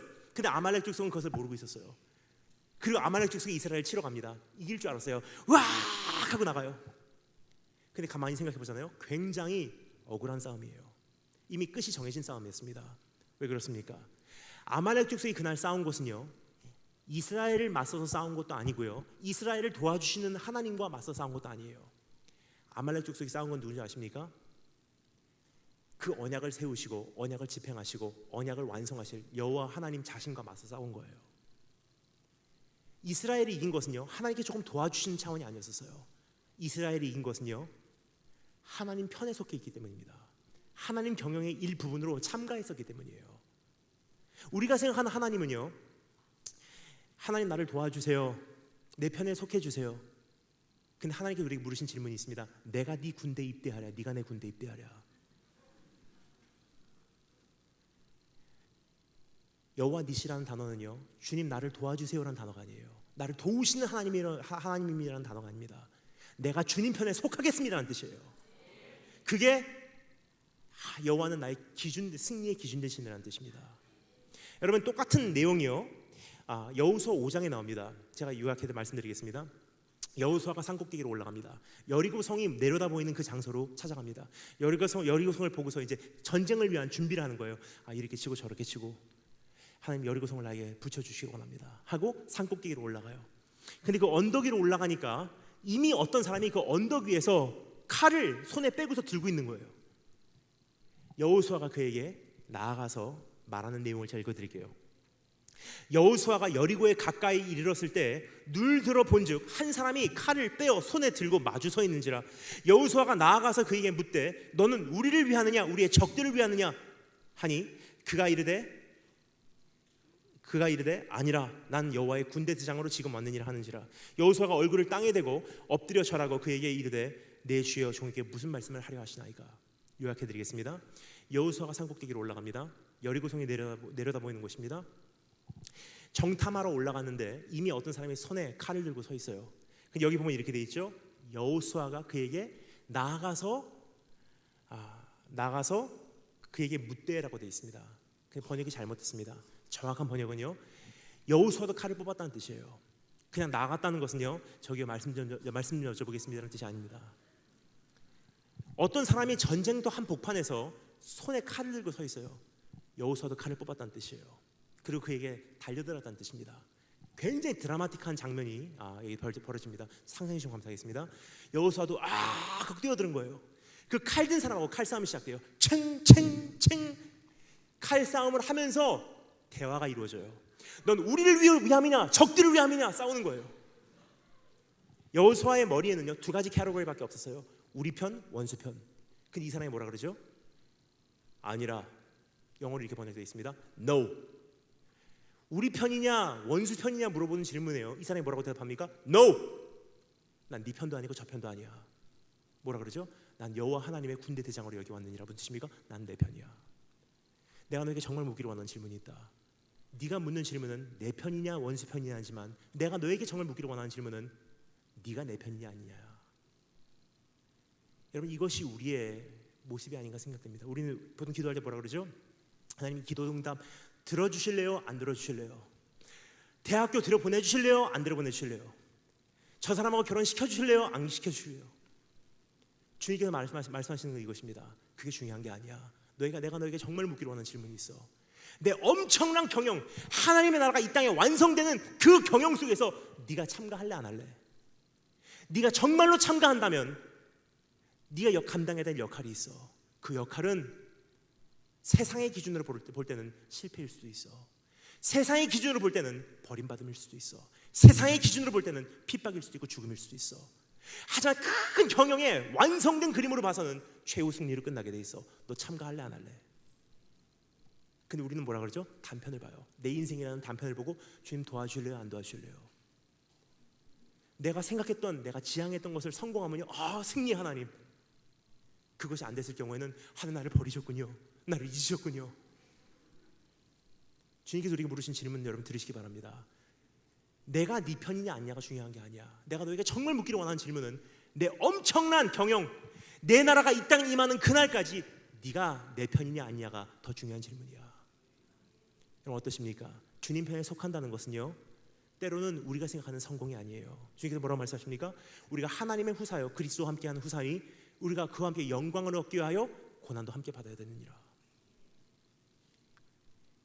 여러분 그 경영에 이제 동참하심으로 하나님의 기준으로 승리하신 여러분들 주님을 축원합니다. 두 번째, 하나님의 기준으로 승리한다는 것 두 번째 의미입니다. 첫 번째는 하나님 편에서 싸우는 것이고요. 두 번째 따라해 주시면 되겠습니다.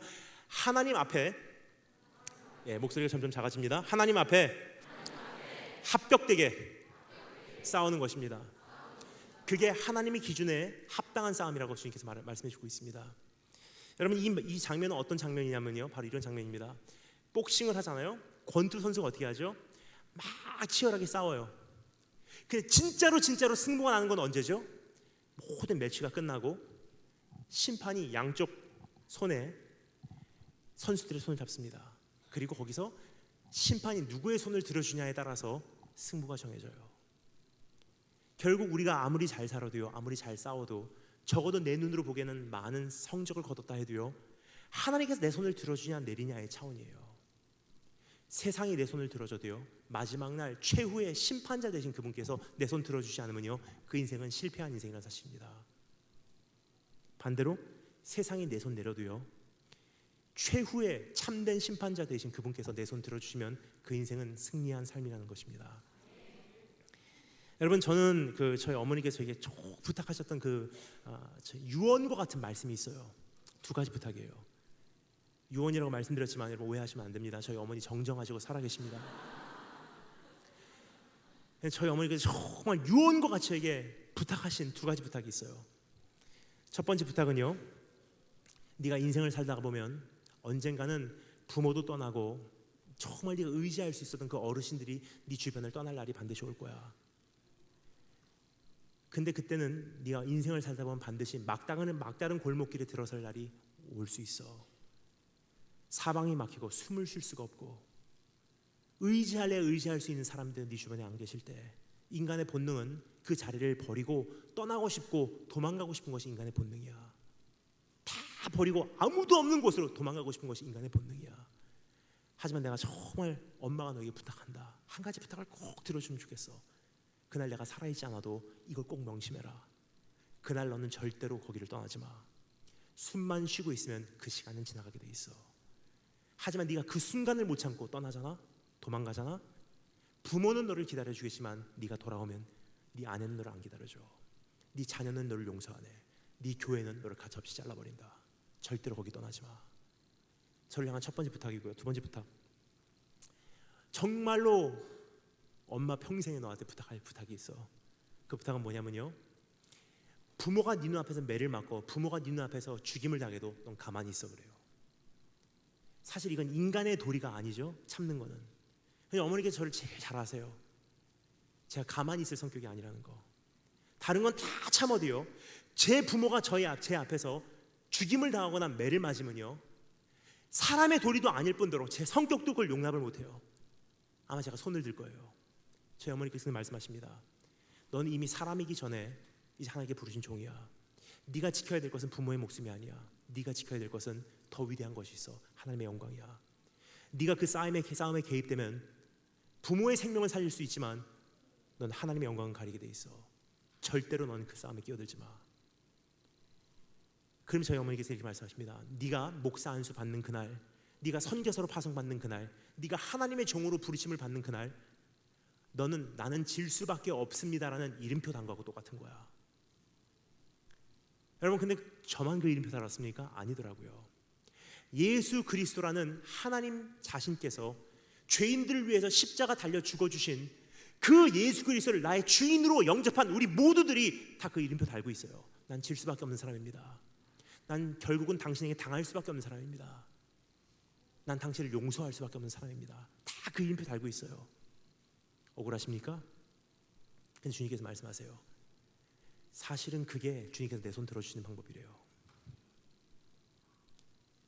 여러분, 제가 좋아하는 노래가 있습니다. 제가 부르지는 않겠지만 가사만 읽어드릴게요. 승리가 무엇인 줄 아는가? 승리가 무엇인 줄 아는가? 더 좋고 편한 가능성의 유혹을 저련히 잘라버리고 오직 주님만 따라가는 것, 바로 승리라네. 승리가 무엇인 줄 아는가? 승리가 무엇인 줄 아는가? 오, 하고 싶은 말, 그 많고 많은 말 모두 힘겹게 억누르고 오직 주님께서만 말씀하게 하는 것, 바로 승리라네. 결과가 어떠해도 주님만 빛나시고 주님 평안 내 안에 있으면 그것이 바로 승리라. 승리가 무엇인 줄 아는가? 승리가 무엇인 줄 아는가? 오, 치열한 자기와의 싸움을 허옇게 잠재우고 주님만 내 안에 사시게 하는 것, 바로 승리라네. 오직 주님만 따라가는 것, 오직 주님께서만 말씀하게 하는 것, 주님만 내 안에 사시게 하는 것, 바로 승리라네. 여러분이 생각했던 승리는 무엇입니까? 주님께서 말씀하십니다. 그 승리 아무리 해도 내가 네 손 내린다. 하지만 세상이 너를 인정해 주지 않다 할지라도 내가 원하는 승리, 네가 그 승리를 거둘 때 내가 네 손 들어줄게. 여러분, 이제 나와 내 가정 그리고 내 자녀들이 그러한 승리를 꿈꾸신 여러분 되시길 주님으로 축원합니다. 마지막 네 번째, 우리 짧게 해서 보고 마치겠습니다. 네 번째 따라 하셨습니다. 승리의 능력. 우리 마지막으로 13절 그리고 16절 말씀 우리가 읽겠습니다. 14절 15절은요 이미 읽었고요. 13 띄고 16, 13, 16 다 같이 한 목소리로 읽겠습니다. 시작. 16.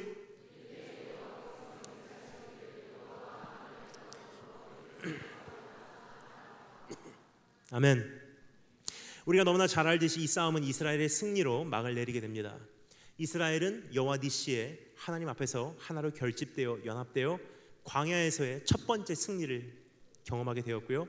이제부터의 광야에서 긴 여정에 분명한 동기가 그들 안에 이제 확인되었고, 이제는 주님이 나의 승리의 기준됩니다라고 승리에 대한 분명한 기준이 설립됐어요. 여러분, 이제 보이시죠? 하나님께서는요 이스라엘 민족을 어떻게 준비하셨냐? 이제부터 싸워나가야 될 치열한 현실, 싸워나가야 될 엄청난 그 원수들을 위해서 준비하신 것은요 병력을 동원하신 것도 아니고 어떤 전법을 가르치신 것이 아니라 뭐라고요? 승리 기준을 가르치셨어요. 그리고 서로와 연합하게 하셨고요, 전쟁에 대한 동기를 확인시키십니다. 그리고 여호와 니시를 선포하세요. 왜냐하면요, 이게 사실 저는 이게 굉장히 대단하다고 생각해요. 그 이유는요, 승리라는 것은 언제 걷죠? 약속의 땅에 입성해야지 여호와 니시라는 제단이 쌓여져야지 당연한 거예요. 근데 여호와 니시의 제단이 언제 쌓여지죠? 홍해 건너자마자 그들의 여정이 시작되면서 가장 첫 번째 세워진 것이 무엇입니까? 주님은 나의 승리 되십니다. 승리는요 나중에 걷는 게 아니래요. 처음부터 걷고 그 기준에 맞춰가는 것이 우리의 삶이라고 말하는 것입니다. 이제 그 승리에 맞춰서 나를 완성해 나가신 하나님의 모습을 우리 마지막 네 번째로 짧게 정리하고 마치도록 하겠습니다. 따라서 감사하겠습니다. 승리의 능력. 승리의 기준을 세워놓으시고요, 그 승리의 기준만큼 이제 살아나가게 하시는 것이 하나님의 능력이래요. 참 재미난 것은 오늘 13절하고 16절 말씀이 평행으로 이루어져 있어요. 이 두 가지 말씀이 같이 이루어져 있다는 것입니다. 제가 읽어드리겠습니다. 잘 들으시면 감사하겠습니다. 13절 말씀, 여호수아가 칼날로 아말렉과 그 백성을 쳐서 무찌르니라. 16절, 여호와가 아말렉과 더불어 대대로 싸우리라. 어떻게요? 두 가지 평행으로 이루어져 있어요. 바로 이런 뜻입니다. 여호수아가 전쟁터에서 칼을 휘둘렀는데요, 그 칼날이 원수의 목전을 치게 했던 것은 여호와 하나님이시래요. 성경 다른 곳에서는 이것을 이렇게 요약합니다. 사람이 아무리 자기의 길을 계획할지라도 그 계획을 인도하시는 분은 하나님이시래요. 아무리 준비된 군인이 최고의 무기를 가지고 전쟁터에서 아무리 휘둘러도요, 원수의 목을 치지 못하면, 그 칼날이 맞지 않으면요, 그 전쟁은 패배하게 돼 있어요. 기준을 세우시고 연합을 시키시고 동기를 확인하신 다음에 하나님께서 어떻게 하십니까? 전쟁을 완성시키세요. 바로 이런 뜻입니다. 오늘도 살아계셔서요, 여시고 닫으시는 분 하나님이시래요. 높이시고 낮추시는 분 하나님, 주시고 거두어가시는 분 하나님, 살리시고 죽이시는 분 하나님. 아무리 준비를 해도요, 우리 학생들 잘 들어주시면 감사하겠습니다. 아무리 준비를 하고 최고로 준비를 하고 최고의 성적 거고 다 완성됐어요. 그런데 하나님께서 문 닫으시잖아요. 대학 못 들어갑니다. 열심히 공부해요. 정말 최선을 다해요. 맡은 바 본분에 충실히 모든 것을 감당해요. 근데 성적 미달이에요. 환경 미달이에요. 스펙 미달이에요. 근데 하나님께서 내 손 들어주시잖아요. 하나님께서 문 여시잖아요. 들어갑니다. 주권자라는 것이 바로 그 뜻이에요. 여러분, 오늘 그 하나님을 나의 하나님 삼아서 이제 그분과 함께 최고의 여호와 승리를 맛보신 축복이 있을 줄로 축원합니다. 여기까지 말씀드리면요, 어떤 분들은 벌써 이렇게 생각을 하십니다. 목사님 너무 말씀 감사합니다. 너무 은혜 받았습니다. 자, 근데 슬픕니다. 왜요? 그렇게 못 살기 때문이에요. 사실 오늘 이 말씀을 여기까지만 들으면요, 이것은 복음이 아닙니다. 가서 그렇게 사십시오라는 것이 여러분 복음이 되겠습니까? 더 큰 짐과 더 큰 멍에를 가지고 돌아가시는 거예요. 연합해야지, 용서해야지, 이제는 내가 더 품어야지. 근데 문제가 있습니다. 그렇게 된 사람들이 아니에요. 우리가 사실 용서하고 싶어도 못하고요, 연합하고 싶어도 못하고요, 내가 먼저 사과하고 싶어도 못하고, 동기 끊임없이 내 인생이라는 동기가 내 인생에서 깃발로 휘날리고 있어요. 하나님의 기준보다도 내 기준과 세상의 기준을 우선하는 것이 우리의 마음이에요. 자, 그런데요, 모세가 주인공입니까? 아니면 예수 그리스도가 성경의 주인공입니까? 모세는요, 하나의 간판이에요. 나보다 더 위대한 모세가 오셔서 이 사역을 완성하실 것입니다. 이렇게 살아라는 보여줬지만 그렇게 살지 못하는 우리들에게 그렇게 살 수 있다는 능력을 보여주신 분은 예수 그리스도세요. 그 예수님 어떻게 하십니까? 모세에게 바톤을 인수합니다. 언제죠? 변화산 꼭대기에서. 변화산 꼭대기에서 모세가 왔지만 나보다 더 위대한 모세가 옵니다. 그 예수님이 변화산 꼭대기에서 모세와 엘리야와 그분이 셋이서 만나세요. 저는 어렸을 때 주일학교 때 굉장히 궁금했었어요. 이 세 분이 만나서 변화산 꼭대기에서 무슨 대화를 나눴을까? 안 궁금하세요? 너무너무 궁금했어요. 그러니까 제가 성경을 막 펼쳐봤는데요, 그 답을 찾을 수가 없었습니다. 그 말씀을 공부하는 가운데 한 가지 기가 막힌 하나를 발견하게 됩니다. 그 말씀 가운데 원어가 하나가 사용되는데요, 굉장히 특이한 단어가 하나가 사용되고 있어요. 우리말로는 번역을 할 수 없습니다. 하지만 원어를요, 영어로 그래도 그나마 번역을 하면요, 바로 이런 단어가 사용되고 있어요. 엑소더스, 출애굽이래요. 변화산 꼭대기에서 이루어진 대화의 내용은요, 모세와 엘리야와 예수님이 만나서 나눈 대화는요, 출애굽에 대한 거였어요. 아마 이런 대화가 아니었나 싶습니다. 모세가 말합니다. 예수님, 나는 하나님의 백성들을, 이스라엘 민족을 그들의 정치적 해방을 위해서 바로의 손아귀에서 애굽에서 인도해 내왔습니다. 그리고 가나안 땅까지 전 인도해 내었습니다. 이제 바톤을 당신에게 넘겨줄 차례입니다. 당신은 하나님의 백성들을 죄와 죽음과 사망에서 이제는 그들을 영적 해방을 지키시고 인도에 나와서 영원한 하나님의 나라까지 인도에 내실 그 사역을 완성하실 분이십니다. 바톤 타치. 그 예수님께서 뭐라고 말씀하십니까? 모든 선지자들의 글과 모든 시편과 모든 율법은 나를 위해서 쓰여진 것이래요. 주님 자신을 위해서 쓰여진 것이라는 것입니다. 바로 이런 뜻이에요. 모세가 다가 아니야. 내가 모세를 완성시키러 왔다. 그분께서 어떻게 하십니까? 모세보다 위대하신 예수 그리스도요, 그날 산 위에 올라가셨어요. 모세보다 위대하신 예수 그리스도요, 그날 산꼭대기에서 손 드셨어요. 모세보다 위대하신 예수 그리스도요, 그분도 해가 지기까지 손 들고 계셨어요. 그 전쟁이 마무리될 무렵, 십자가의 투쟁이 완성될 무렵, 예수 그리스도라는 최고의 용사이신 그분 뭐라고 말씀하십니까? 다 이루었다. 무슨 뜻입니까? 전쟁 끝났다는 뜻이에요. 승리 거뒀다는 뜻입니다. 승리가 보장됐다는 뜻이에요. 그럼 저는요, 중학교 3년, 고등학교 3년, 6년간 학교 농구부에 있었습니다. 농구부에 있으면서 좀 상처가 있어요. 제 포지션이 굉장히 초라한 포지션이었어요. 전 굉장히 부러웠습니다. 그 화려한 포지션을 달려낸 제 친구들이 어떤 포지션이냐면요, 다 가드들이에요. 막 드리블해 하고 공을 가지고 와서요, 슛하는 거, 장거리 슛. 3점 슛을 날릴 때마다 관중석에 있는 사람들이 일어나서 환호성을 지르면서 박수를 쳤어요. 스포트라이트가 그들에게 맞춰졌습니다. 그들은 그 게임을 이기게 하는 히어로였었어요. 여러분, 저는요, 그들이 참 부러웠어요. 왜냐, 제가 감당해야만 했던 그 포지션은 어떤 포지션이냐면요, 골대 밑에서 리바운드 잡는 파워 포워드라는 포지션이었어요. 슛을 넣습니다. 공이 골대에 맞고 안 들어가요. 그럼 제가 그 공을 잡아야 돼요. 잡아서 다시 그들에게 패스를 해줘요. 그럼 그들이 또 그 슛을 합니다. 또 공을 잡아서 그들에게 패스를 해줘요. 사람 심정은 모르고 계속 슛을 합니다. 그럼 저는요, 골대 밑에서 그 공 하나 잡는 게 여러분 얼마나 힘든 줄 아세요? 몸싸움이 이루어져. 밀어내고 하다가 공이 떨어지면 딱 잡아갖고 다시 패스해줘요. 이게 얼마나 힘드냐면요, 사람들은 그 고생을 모릅니다. 슛 넣는 사람만 보지 밑에서 골 집는 사람들 별로 생각 안 해요. 그래서 소원이 있었어요. 나도 언젠가 저렇게 슛을 넣었으면 좋겠다. 근데 6년간 제가 골대 밑에서 골만 주웠습니다. 리바운드만 잡았어요. 근데 여러분, 이거에 별로 사람들은 잘 모르세요. 얼마나 몸싸움이 치열한지. 그 밑에서 팔꿈치 날라오고 코 깨지고 얼마나 이게 치열하냐면요, 빨리 내 자리를 확보를 해야지 공을 잡기 때문에. 그래서 많은 싸움이 일어나는데 그 중에서 말싸움도 일어나요. 막 밀어내면서 니네 엄마가 저렇다, 니네 엄마 저렇다. 엄청나게 치열하게 싸우죠. 골 하나 잡으려고. 그게 얼마나 감사한지. 제가 고등학교 2학년 때는요, 그렇게 하던 가운데 드디어 저희 학교가 챔피언십을 이겼어요. 드디어 우승을 하고 트로피를 가지고 신칸센이라는, 한국으로 말하면 KTX죠, 타고서 집으로 돌아오는 가운데 창가에 앉아 가만히 밖을 보고 있는데요, 제 마음이 우울해지더라고요. 왜 우울할까? 가만히 보니까 이런 생각이에요. 어차피 이길 거 조금 너그럽게 해줄 걸. 어차피 이길 거 좀 쿨하게 그냥 받아줄 걸.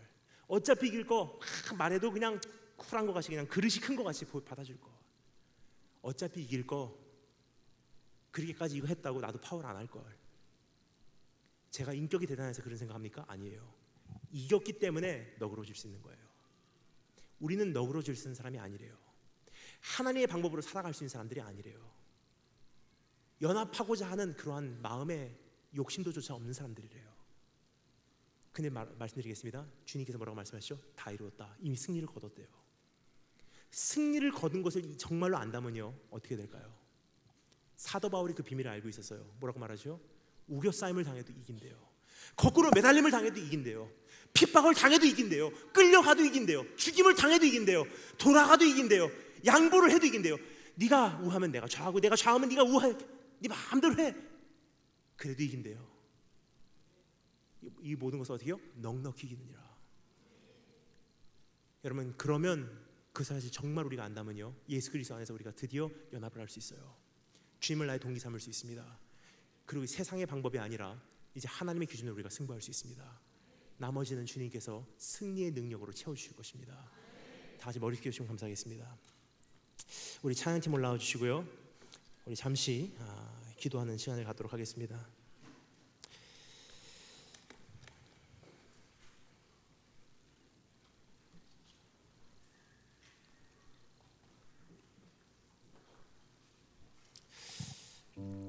여러분,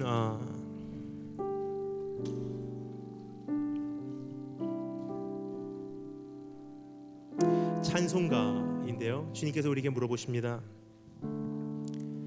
십자가를 질 수 있나 주가 물어보실 때, 죽기까지 따르오리 저들 대답하였다. 여러분, 사실 그러한 질문을 우리가 대면했을 때 수많은 사람들이 오늘도 따른다고 합니다. 주님을 위해서 죽겠습니다. 주님을 위해서 땅까지 가겠습니다. 주님을 위해서 내가 핍박도조차 두려운 것으로 여기지 않겠습니다. 근데 여러분, 중요한 것은요, 막상 우리 주님 잡혀가시는 그날에는 다 버리고 도망갔습니다.